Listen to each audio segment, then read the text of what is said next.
una palabra de fe tiene Dios para tu vida.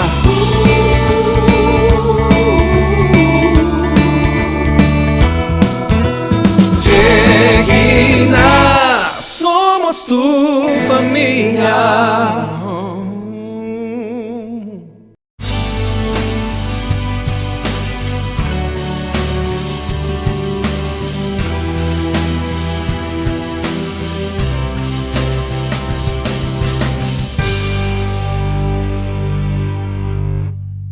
Esta mañana voy a hablarles del tema orando por un avivamiento. ¿Cómo se llama el tema? Ahí está el corazón o la parte medular del capítulo 3 de Habacuc. Algunos dicen que Habacuc capítulo 3 es un salmo o una canción suplicatoria hacia o por el avivamiento. ¿Por qué llamarle un salmo? Aparece en los primeros versículos, sobre todo en el versículo 1, dice oración del profeta Habacuc sobre Sigionot. La palabra Sigionot se podría transliterar en ditarambos, y ditarambos significa sobre instrumentos de cuerdas o con música triunfal. Y los salmos eran precisamente eso, eran alabanzas, eran canciones que se cantaban en distintas épocas.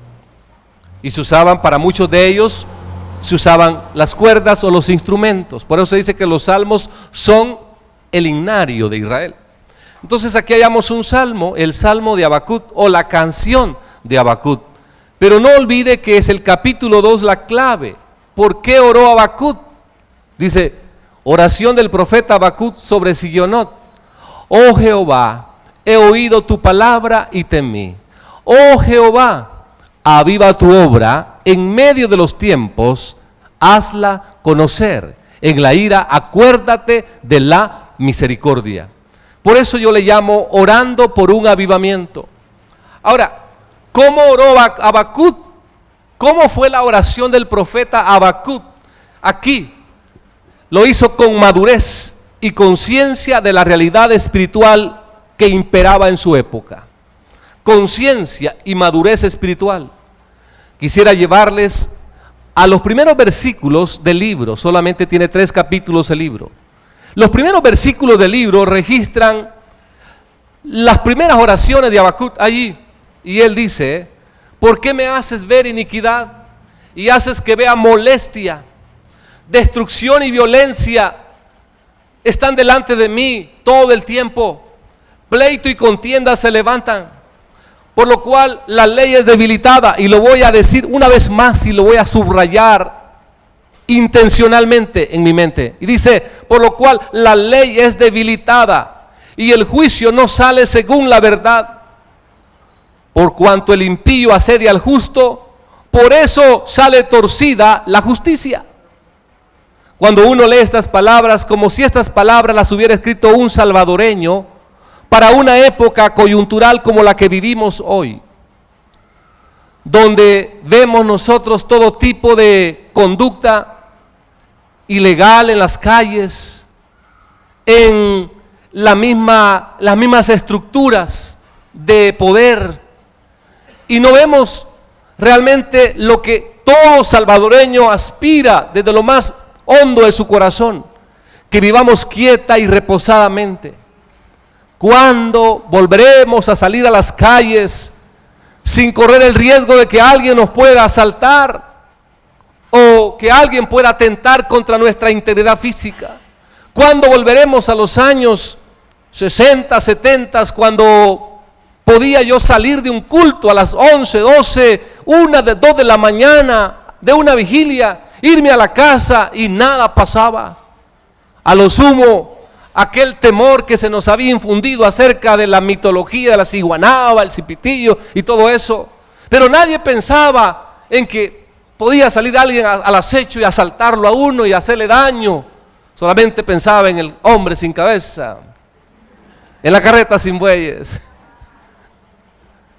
Escuchen eso. Y ahora, todo lo que vemos. Ahora, lo peor de todo es que no vemos una justicia que se aplique como debe aplicarse. Siempre nos preguntamos nosotros los salvadoreños, ¿por qué tenemos leyes que no son para esta realidad? ¿Por qué hemos hecho leyes que no son para este contexto que vivimos nosotros? Saber para qué sociedad tenemos leyes. Y muchas veces usando de ridículos tecnicismos, muchos hombres que hacen leyes, que aplican leyes, dejan libre a cualquiera, sueltan a cualquiera, y hasta uno piensa, para recibir alguna bondad, algún beneficio, hay que ser malo, ¿verdad? Porque el que favorecen es al malo, al que hace daño. La gente justa, la gente correcta, la gente honesta, muchas veces no recibe los beneficios de ser correcto en la calle, de ser honesto, sino el malo, el justo, el injusto. Por eso dice que el impío asedia al justo, y dice, por cual la ley es debilitada y el juicio no sale según la verdad, el impío asedia al justo, y por eso sale torcida la justicia. Esa es la realidad que vivía Habacuc. Él miraba todo eso y él decía, ¿cómo es posible Dios guarde silencio ante todo lo que pasa en la calle? Uno podía decir lo mismo, ¿cómo es que Dios guarda silencio ante la corrupción, ante los grandes males de una sociedad que tiene tremendos baches, desfasada históricamente en su desarrollo, tapando el hoyo que se abrió anoche, reaccionando en vez de tener un proyecto, de ser proactivo, reaccionando a lo que va pasando diariamente? ¿Cuándo vamos a tener una sociedad más justa, más equitativa, más equilibrada, donde no existan riñas entre nosotros, no nos comamos entre nosotros mismos, donde podamos vivir en paz, quieta y reposadamente, comer de sobra, tener abundancia? ¿Cuándo será ese día? Cuando llegue X o Y partido al poder. Y yo les respondo, no, señores, no se equivoquen. Ustedes que están aquí, los que nos miran por televisión, nadie se equivoque, nadie tiene la respuesta. El único que tiene la respuesta es el Señor de la gloria. Por eso la Biblia dice que es bienaventurada la nación que confía en Jehová. Pero hay necesidad que los evangélicos tomen conciencia de la realidad que vivimos. Y no piensen que lo que vivimos es necesariamente político, que es parte de la historia y que tiene que ocurrir, y nos acostumbremos y nos acomodemos a esta triste realidad de la historia. Tenemos que tomar conciencia que estos son demonios que oprimen, que toman control, que toman señorío sobre determinadas regiones del mundo, de las ciudades que nosotros vivimos. Y es necesario entenderlo espiritualmente, porque el hombre espiritual concibe las cosas espiritualmente, mientras que el hombre carnal las da por naturales y dice, eso es normal, así es, así será. Que los hijos sean violentos ahora, que los hijos sean malcriados, que no exista respeto a los padres, a los mayores, que no exista respeto a la vida, al prójimo, eso es normal, así es. Yo no me ajusto a esa idea. Yo lo que creo es que el diablo ha tomado control, pero hay de aquellos que están dormidos, pensarán que las cosas van a continuar así. Hoy, este día, yo les digo, despiértense, tomen conciencia. Esta realidad no tendrá otra salida, solamente espiritual, solamente espiritual. ¿Y cómo justifico eso yo? Mire, no me voy a alabar a mí mismo, pero ¿cuáles son los problemas que le damos los evangélicos al país? Dígame, ¿cuáles son los problemas? ¿Cuánto se ha gastado en usted para agarrarlo alguna vez? No levante la mano. Si usted es cristiano ya ratos, ahora si acaba de llegar probablemente pues viene de otro lado. ¿Cuánto ha costado agarrarlo a usted? Llevarlo a un proceso judicial, ¿cuánto gastamos en usted? Después tenerlo en la cárcel, alimentado y bien comido, ¿cuánto hemos gastado en usted? Nada. Y a la hora de pagar impuestos, hay que pagarlos. Pagamos impuestos por la gasolina, pagamos impuestos por todo, el IVA va por todo. ¿O no es así? Los que tenemos carro pagamos una cantidad por cada galón que echamos ahí para que los buceros anden matando gente en las calles. Entonces, la gran realidad es esa, pues, ¿cuál es el problema que yo le doy al Estado, al país? ¿En qué está invirtiendo el país? En nada. Y mucha gente está dormida a eso. Esto es espiritual, hermanos. Esto es eminentemente espiritual. Cada vez hemos perdido conciencia los cristianos evangélicos y muchos están en las iglesias dormidos. Dormidos. Son más que mundo, porque no entienden las cosas espirituales. Esto que les digo es necesario, despertemos. El profeta Habacuc estaba dormido porque le reclamaba a Dios y le decía: ¿hasta cuándo daré voces a ti y no me oirás? ¿Hasta cuándo oraré para que haga justicia, para que las cosas se muevan de acuerdo a mi criterio? Y Dios le contestó y lo llevó al paredón y le hizo entender que no era la manera de él, era la manera de Dios. Y una cosa va a pasar aquí: o algo va a pasar en lo sobrenatural a favor, o Dios traerá algún juicio, cosa que no quiero. Pero cuando hay juicio, cuando hay hambre, la gente busca de Dios. Sí, Señor. Aquí hay una hermana. No voy a mencionar su nombre ni voy a decir quién es, pero aquí hay una hermana que cuando fue la ofensiva del 89, cerrábamos los cultos, hacíamos cultos en la semana a las 4 de la tarde o a las 3 parece. Pero no llegaba mucho, llegaba un poquito de gente, porque esta es una ciudad dormitorio. Todo el mundo va a trabajar y solo viene a dormir. Poquito, los que se quedaban acá venían al culto. Y yo tenía que cerrar temprano e irme luego, como a las 5, porque a las 6 era el toque de queda. Y estaba viendo en Cojutepeque. Y recuerdo que esa vez ya habíamos cerrado el templo cuando venía un grupo de personas. Y aquí está una hermana, que yo no miento lo que digo. Y ellos dijeron: venimos al culto, pero les dije: ya cerramos porque ya es tarde, van a ser las 6 de la tarde, tenemos que estar cada quien en nuestra casa. Pero veníamos a aceptar. Pero ya no podemos abrir, quieren aceptar aquí, ahí en el CAI, en el pavimento, ahí aceptaron, ahí en el parqueo. Cuando fue el terremoto, hermanos, el último terremoto del 2001, este templo no cabía la gente. En serio, estaban parados. Fui después de los cultos de la mañana, fui por ahí, por ese lado de Unicentro. Los templos estaban llenos, abarrotados, hermano. Ya cuando dejó de temblar, otra vez todo el mundo a hacer sus cosas. Yo no quiero, la verdad, no quiero ni terremotos, ni lluvias, ni sequías. ¿Sabe que ayer pensaba, las sequías son bendición? Búsquelo en la Biblia. Las sequías siempre llegaron como consecuencia de un pecado. Dios quitaba la lluvia. Acuérdense que el tiempo de Elías no llovió 3 años y medio porque había pecado. El mismo rey había sacado a la nación de la verdadera religión, de la verdadera fe a Dios, y lo había llevado a otra adoración, a los Baales, y hubo juicio. Y uno dice: es producto de la deforestación, es producto, y háblelo como quiera. Pero el pecado traerá sequía, traerá hambre. El pecado traerá hambre siempre. Por eso muchas personas andan con hambre, siempre necesitando $1. ¿Por qué? El pecado. Adán, cuando pecó, y Eva nunca más volvieron a comer los pepinos, los rábanos, la cebolla, los tomates, los camarones y los grandes pescados de esos 3 ríos allí en el huerto. Fueron sacados del huerto y solo miraban desde afuera lo que antes fue su casa. Nunca más volvieron a entrar. Y desde ese día les prometo que Adán compró sombrero. Con el sudor de su frente se ganará el pan de cada día. Compró un machete para deshiervar la tierra. ¿Qué más compró? Bueno, un tecomate para llevar su agüita. ¿Se acuerdan muchos de eso, verdad? Ay, dirán que no. Claro que sí. Y empezó a vivir en esa miseria Adán. Y ya después inventó buses. Y va en la 41 todas las tardes ahí para el trabajo. ¿Por qué? El hambre, el pecado. Por eso, miren, hermanos, yo les digo, tomemos conciencia y levantémonos y todos los días oremos: Señor, bendigo mi tierra, bendigo mi ciudad, bendigo mi nación. ¿Cuántos dicen amén?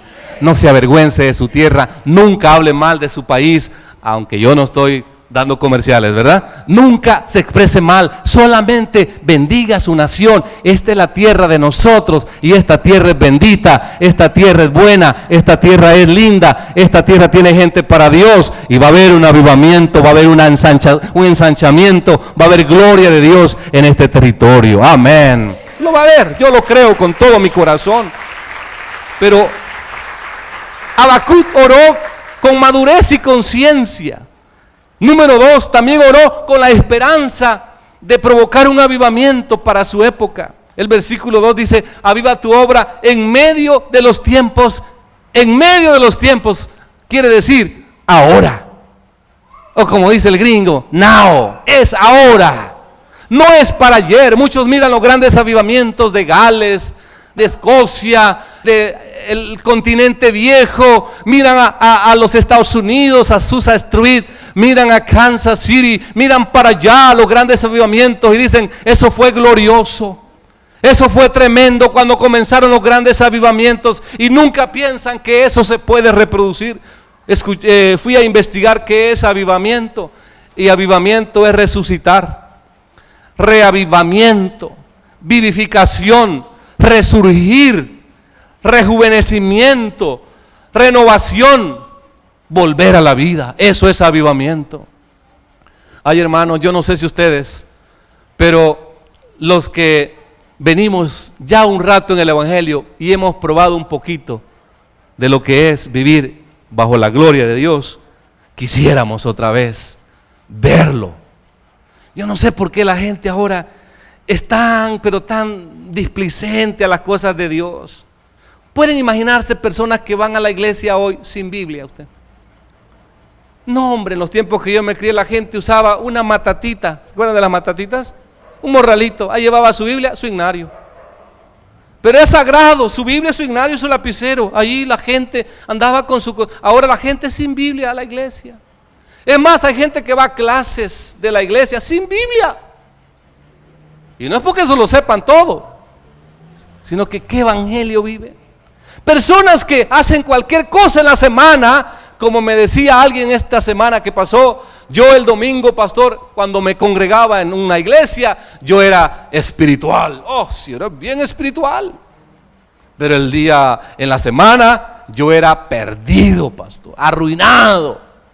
Y eso pasa muchas veces. La gente sale el domingo bien bendecida, gloriosamente bendecida. Ha llorado en el culto y se ha llenado con el mensaje y tienen fe. Pero en la semana vuelven al mundo y hacen todo lo que hacían antes de conocer a Dios. Y eso no es, hermano. Por eso uno está deseando ver algo de Dios, la gloria de Dios. Pero la gente no tiene sensibilidad. Quieren cualquier cosa. Quieren casarse el fin de año, hoy en diciembre. Harán preparativos para cualquier cosa. Quieren viajar al mundo. Querrán sacarse la lotería en diciembre, cualquier cosa querrán, pero no quieren la gloria de Dios. Saben que la gloria de Dios es más linda que cualquier cosa y traerá lo que usted nunca ha experimentado. Su gloria es mejor que cualquier cosa.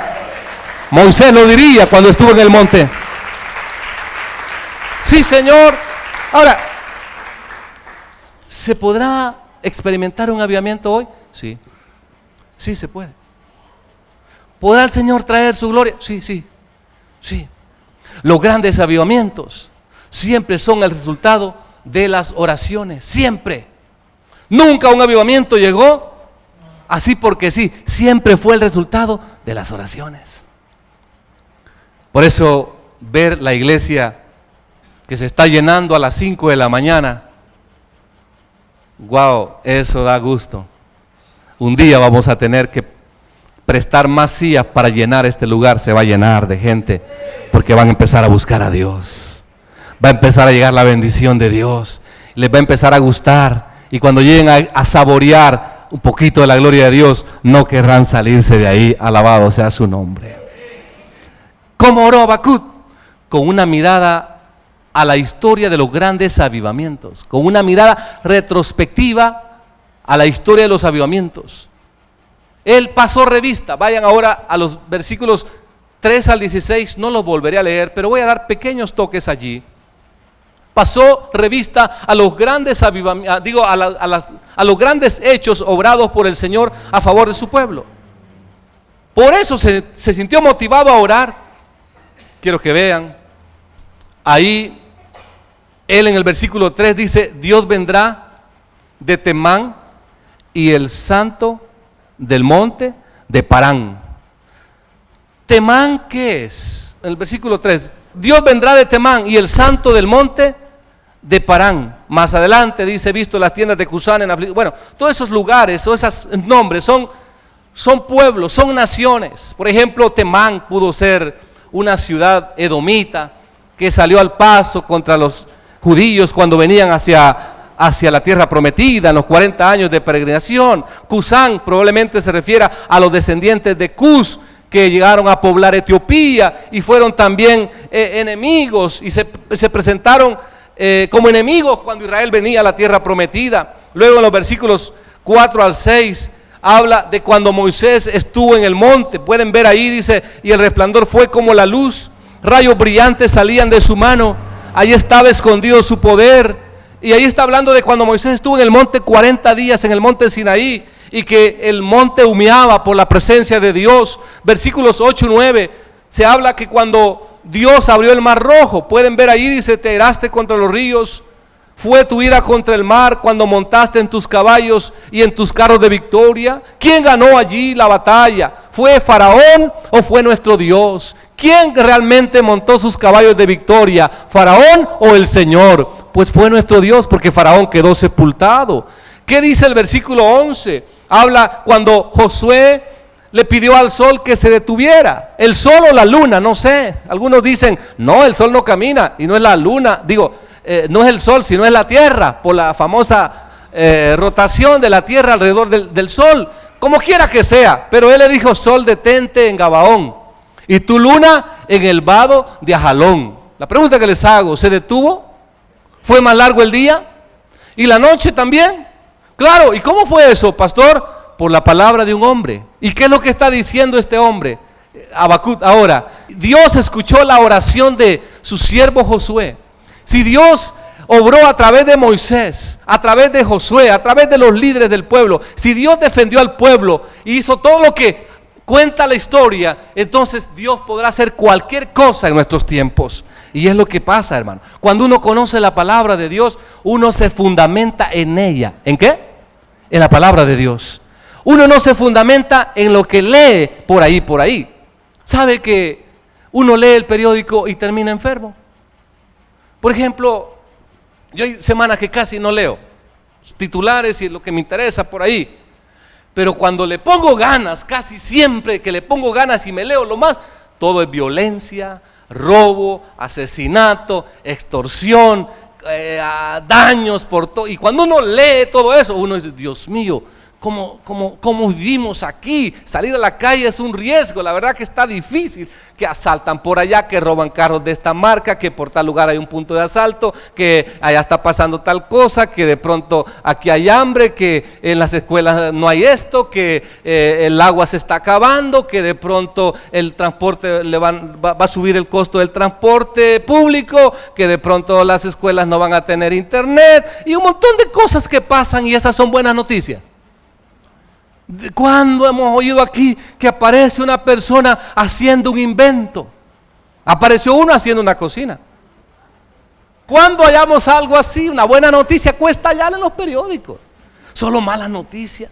Y uno se enferma, pero va la palabra de Dios y mira, Dios paró el sol y la luna en Gabaón y en el valle de Jalón. Dios triunfó sobre el enemigo del pueblo de Israel, que era Faraón. Dios hizo sus obras en el camino en los 40 años. Dios hizo todo esto, y si Dios lo hizo, lo volverá a hacer con nosotros. Sí, lo volverá a hacer.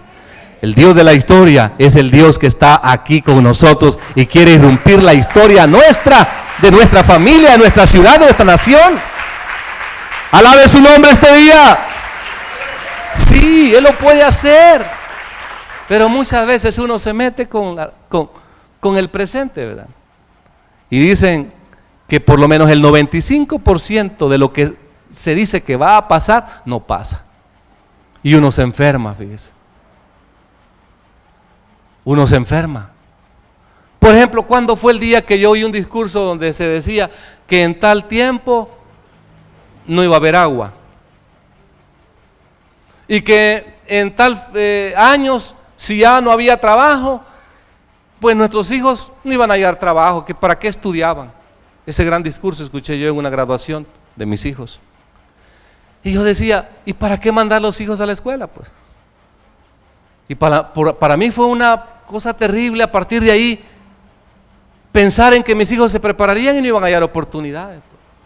Médicos vendiendo agua cristal, ingenieros con una venta de dulces por ahí. Y uno dice, prepararse. Yo me preparé para ingeniero, pero no para ingeniero, estar negro en la calle vendiendo dulces. Yo me preparé para médico, no para hacer otra cosa. Y no hay nada más frustrante que es prepararse para algo y uno no hallar trabajo de eso. Antes era bonito, los médicos que salían ya traían plaza, ¿verdad? Todo profesional que salía ya traía su plaza, ahora no. Me he dado cuenta que las empresas reciben currículum, pero barbas, y ni los lee, los botan. Los botan, o por lo menos los hacen papelitos para escribir ahí algo. ¡Qué duro! Y yo decía, ¿y mis hijos van a ser uno más? No. 2 años después, Dios me cambió. Fui a predicar a una iglesia, y yo prediqué ese día, y mientras yo ministraba, empecé a decir, ore, sus hijos van a hallar buen trabajo. Es probable que para otros no exista, pero sus hijos son privilegiados porque son hijos suyos, son hijos de Dios. Empiezo yo a ministrar y el Señor me dijo, eso es para vos. Así que ese día yo salí más ministrado que la gente. Cuando llegué a la casa le digo a mi esposa, estoy feliz, Dios me habló en el mensaje, me dijo que mis hijos van a hallar trabajo. Y claro, así es la vida. Entonces uno tiene que ver la palabra de Dios por encima del periódico, por encima de cualquier noticia, de cualquier predicción. Muchas veces lo que se dice ni va a pasar, ni va a suceder, y uno se muere antes del tiempo. Pero la palabra de Dios, por algo se dice que la palabra evangelio es, traigo buenas noticias. Y yo les traigo buenas noticias este día. El Dios que abrió el mar rojo es el Dios de nosotros. El Dios que detuvo el sol y la luna es el Dios del cual yo le predico. El Dios que libró a Israel de sus enemigos es el Dios mío, y por eso yo creo que Él puede hacer cosas que los hombres no podemos hacer. Su obra se va a concretar, se va a materializar, porque Él es un gran Dios, alabado sea su nombre. ¿Y cómo oró Habacuc? Y ahora termino. Con fe en que Dios se encargará de nuestras necesidades materiales. Ay, ay, ay. Son raros y pocos los millonarios en las iglesias. Casi siempre uno va a la iglesia cuando está quebrado, ¿no es así? ¿Ah? Y claro, hay gente millonaria en iglesias, no le digo que no. Fieles, diezmeros, hombres y mujeres de Dios, claro, pero no son la mayoría. La mayoría somos de esas personas que hemos llegado pidiendo un milagro financiero. Y una vez piensa entre dos cosas, ¿qué? ¿Lo material o Dios? Y ahí está el problema, ahí está el dilema de todos los días. ¿Qué es más importante, Dios o lo material, lo que necesito en mi casa? Y la gran mayoría, aunque digamos que primero es Dios, y aquí podíamos hacer un ensayo, y todo el mundo diría primero Dios, en la práctica no se lleva a cabo. Eso es mentira. Primero, nuestra comida. Primero nuestro trabajo, nuestros estudios. Primero nuestra familia, y siempre andamos priorizando allí. Y por eso no le vemos como importancia a un avivamiento. ¿Habacuc tenía interés en un avivamiento al principio? No. Habacuc tenía interés en que Dios solucionara los problemas de su país. Él estaba enfocado en sus cosas personales. Fue hasta que Dios trató con él que empezó a decir, Señor, aviva tu obra en medio de los tiempos, hazla conocer. Ese Dios de Habacuc, ese Dios al cual Habacuc adoró, es el que se va a encargar de nuestras necesidades personales. Y tengo algo que decirle a usted. Mire, hermano, cuando Dios bendice la iglesia, y quiero que lo escuchen todos con atención aquí, si los administradores del país entendieran esto, ¿cómo cambiarían las cosas? ¿Saben, señores? Cuando Dios bendice la iglesia, bendice a la nación también. Cuando Dios bendice a la iglesia, en lo espiritual, la economía se levanta también. No entendieron, ¿verdad? Y no dice, pues, buscar primeramente el reino de Dios y su justicia, y todo lo demás será. ¿Sabe qué? Yo lo he podido ver. Cuando hay una bendición grande en un lugar, la economía se levanta. Usted va a ver bendición de Dios cuando espiritualmente esté bien. Usted va a empezar a conocer al Dios proveedor cuando usted esté bien en las cosas espirituales. Cuando hay un avivamiento, las finanzas se sueltan. Escuché decir yo de una ciudad que empezó un gran avivamiento, pero un gran avivamiento. ¿Y sabe qué ocurrió?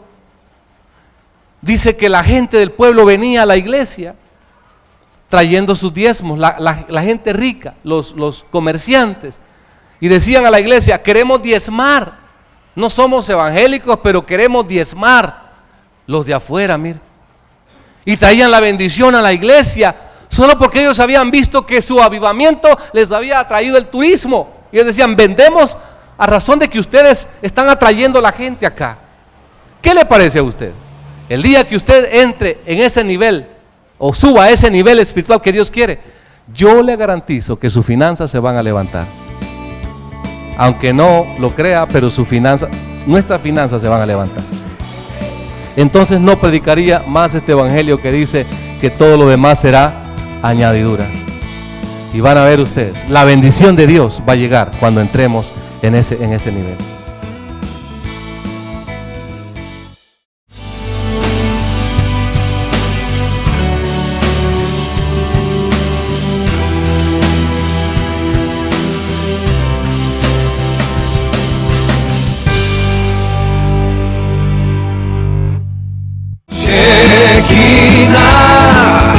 Una nueva manera de ver la vida. Shekinah, una palabra de fe tiene Dios para tu vida.